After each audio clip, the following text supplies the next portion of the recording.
الحمدللہ حامدہ و مصلی کے دن اگر جمعہ آ جائے تو سیدنا ابو ہریرہ رضی اللہ تعالیٰ عنہ کی روایت نبی صلی اللہ علیہ وسلم نے ارشاد فرمایا آج کے دن دو عیدیں عید اور جمعہ اکٹھی ہو گئی ہیں۔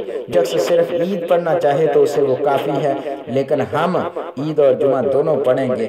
سنن ابی داؤد کی حدیث نمبر 1073 سیدنا عبداللہ ابن زبیر کی روایت بھی سنن نسائی میں موجود ہے۔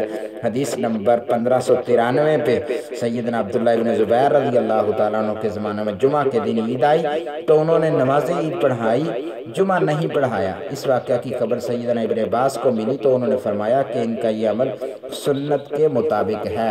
معلوم یہ ہوا عید کے دن اگر جمعہ کا پڑھنا اور نہ پڑھنا دونوں میں جواز ہے، پڑھ لیا جائے تو بہتر ہے، نہ پڑھا جائے تو گناہ گار نہیں ہے۔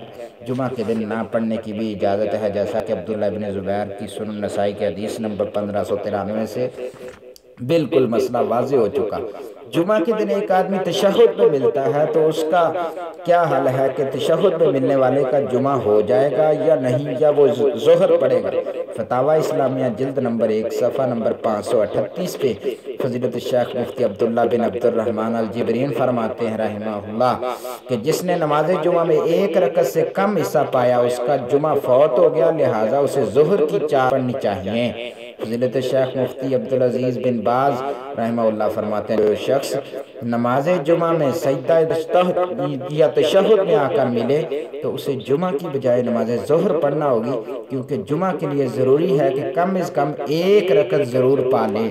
جو شخص جمعہ کی ایک رکعت بھی نہ پا سکے تو اس کا جمعہ فوت ہو گیا، لہٰذا اسے ظہر کی نماز پڑھنی پڑے گی۔